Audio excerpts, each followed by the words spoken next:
Despite a reduction in violent crimes, there are renewed calls for more focus to be placed on the illicit flow of firearms. There are also concerns about guns in schools and administrators' ability to respond to such incidents. The matters were discussed at a UNDP's Salient Jamaica event today. Anthony Lugg explains.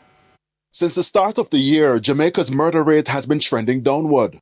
But the concerns about gun crimes remain. The illicit trafficking and proliferation of firearms continues to be a matter of national concern that has demanded a comprehensive, multifaceted response involving a combination of social intervention, legislative, policy, capacity building, and operational measures.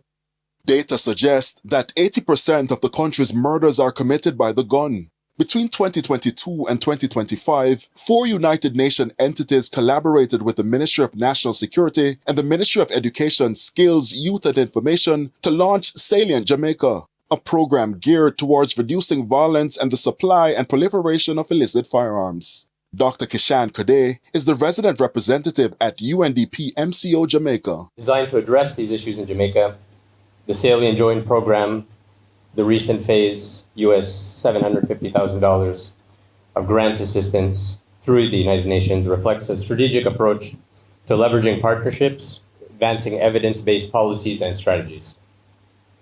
Furthermore, it represents a perfect alignment of strategic philosophies across the UN team and the government of Jamaica rooted in the integrated approach.